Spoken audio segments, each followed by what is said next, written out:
Welcome to That's on Them. We're your hosts. I'm Aspen. And I'm Cheryl. And we're here to talk about life's challenges and how to navigate them. Offering tried and true tips and tools. Let's do this, baby. Hi, Aspenalicious. Hi, Sherilyn. Well, it's not as much fun as Aspenalicious. Sherry, how's my girl? Is that what they call you? Sherry? How's my girl? I'm doing fantastic. How is my girl? Very good. Really super happy, super summer. Super many people coming and going and you're just sweating your ass off too. It's just so busy. It's so hard to be us. Oh, yeah. Because we live in abundance. That's right. At least the mindset. I love the way you tied that all together. So guys, we're talking about abundance today, and we're really talking about this mindset and this shift from lack to abundance. And but first, I think we should travel back to our universe. The universe is our university. Such great feedback. And I had a conversation with someone, and we spent probably like 2.5 hours diving into this concept. And there was so much discovery, and we each were just like evaluating how the universe is teaching us and evolving us right now. And it's so beautiful. So it was kind of one of those moments, and I wanted to bring it up on the podcast is, guys, like talk about these things with your friends, especially those of you that want to build that deeper connection with others. Like these topics can be so can lead to such beautiful conversations and really get people thinking and just deepen relationships. And I think really what are we here to do is to connect with people, to love, to be in the frequency of love. And tapping into these conversations is a great way to deepen those relationships. I love that you talked about the frequency because the universe is all about energy and frequencies, right? These kind of subjects that we're bringing up, like let it go to let it flow, which is really, really funny. I was at a barbecue and literally 4 people came up and used every single quote. I was like, are you guys, what are you doing? Like, are you punking me? Are you messing with me? Are you punking me? But they really meant it. I mean, they unnourished to nourish, food for the soul. It was so funny. Let it go to let it flow. That's on them. That's on you, girl. I love it. Yeah. And pause and park, and the universe is my university. And the universe is my university.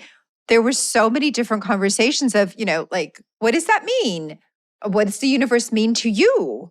So I know we're going to get into our lack to abundance, but I do want to thank everybody on the latest information with respect to pause and park and the university one, as well as the dreams and desires. People are telling me, even though it's summer, they're sitting down and doing their dreams and desires exercises and thinking bigger. I redid mine this week. So on to our subject, girlfriend. Yes. Lack to abundance. Oh, man. Okay. So before we jump into it, I think I was having a conversation with a friend, and she was telling me how she was feeling like a little bit drained from a friendship because her friend has a beautiful, wonderful life, but it's constantly, I don't have enough. This isn't good enough.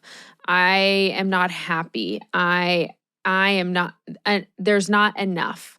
Like there's nothing in the world that could possibly make this person happy. And and she was, feeling a little bit drained because she's been the person that, they're venting to.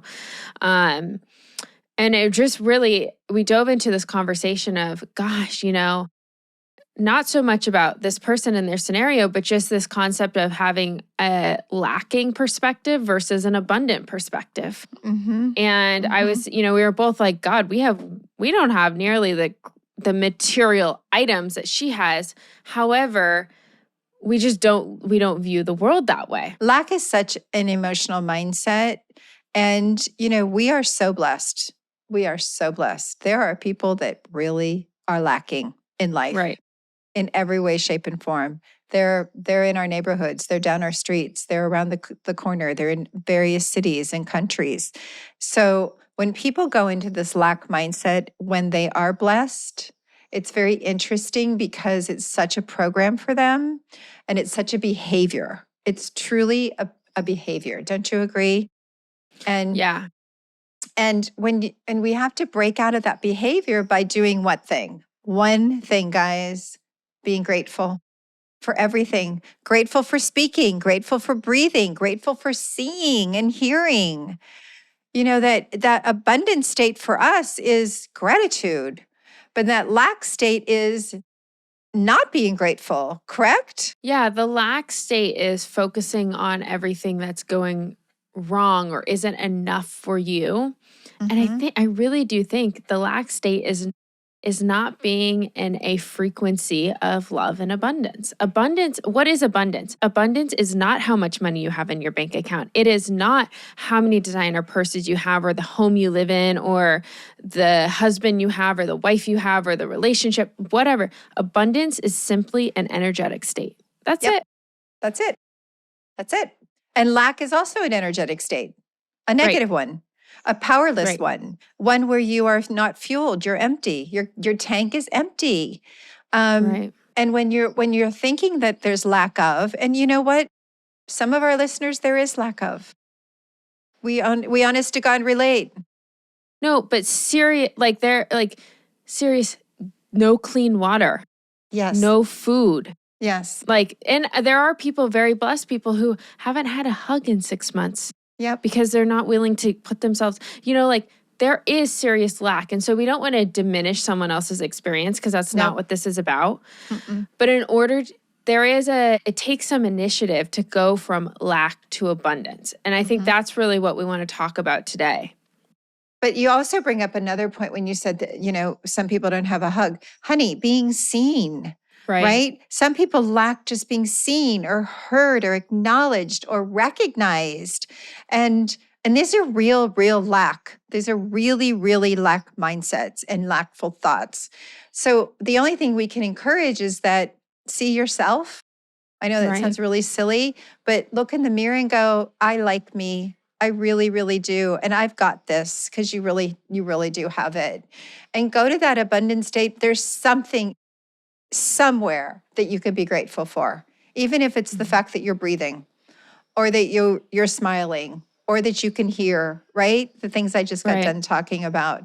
You have Or a that you bed to sleep in. see, right.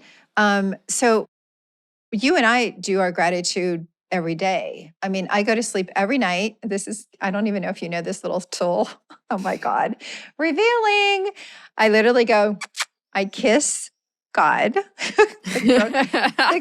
the Catholic girl that I am, um, the non-practicing Catholic girl. But, and me with spirit and soul and energy and Buddha and everybody else. Anyway, I do a little kiss and then I say, good night. Thank you so much for my day and all the experiences of today. I love that.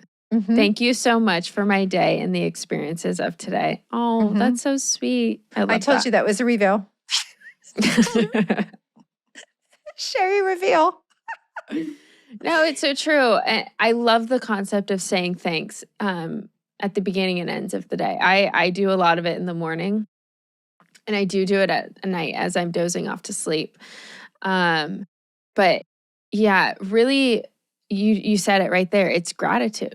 Mm-hmm. Express your gratitude for the small things.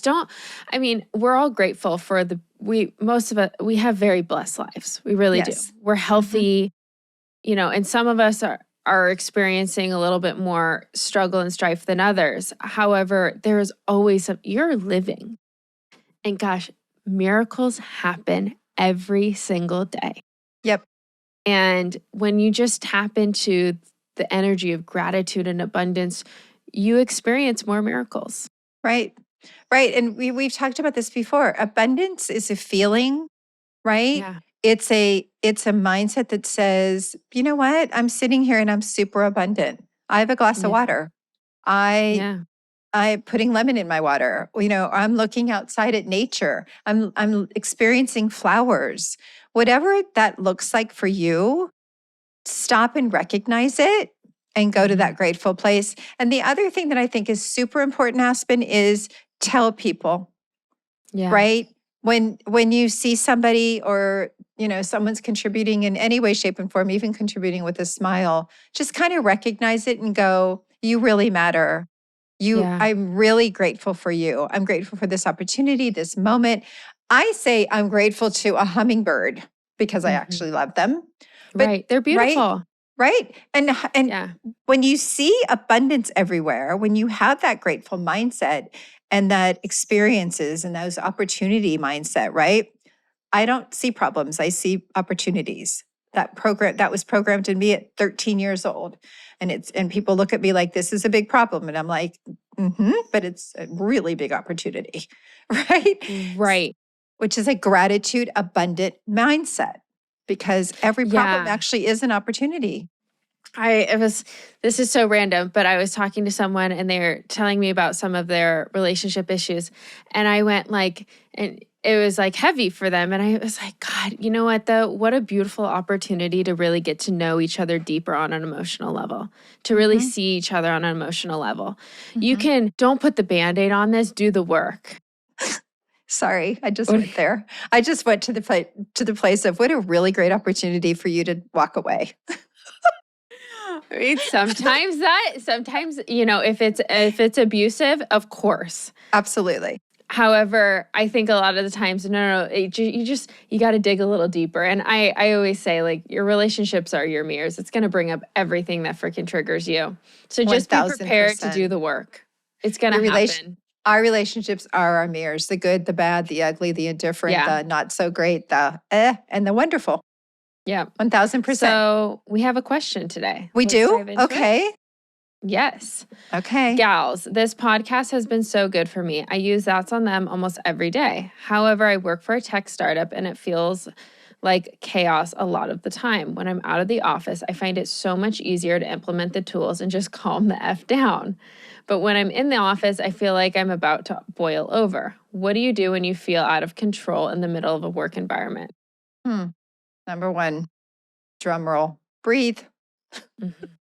Pause and park. Right? Walk away, throw in some music, go outside. I mean, there's like 4,000 things you could do. But the first thing is to gain a little bit of momentum and a little bit of self-help. Or that's the wrong word. Yeah, it's like an energetic shield that you need to put around yourself that you're not going to take it on.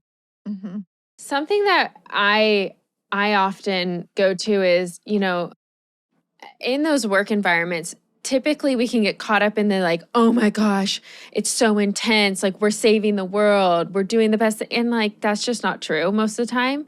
Like I always say the world's going to go on whether this thing exists or it doesn't exist. But it is your duty to do your best work when you're there.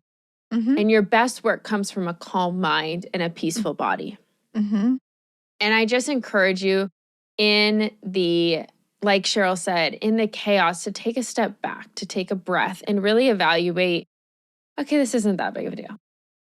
Everyone else wants to make it seem like we're, this is, if we don't do this thing and if we're not in the moment. And right. I guess what I'm trying to say is like, there's an urgency and there's a sense of emergency can happen in work environments. And, you're up against a deadline, and that, while it's all true to a certain extent, it's also not true, right? Right. Just don't take it so seriously is what I'm trying to say. Absolutely. And if everybody else is, okay, that's on them. But, undramatize the drama. Just take a breath. Again, take a walk. Go call a friend if you have a moment. Listen to some music. The music changes the frequency instantly, guys. Listen to some music. Go in the bathroom and listen to some music. Go outside and listen to some music. Hug somebody if you're allowed to hug, whatever that looks like.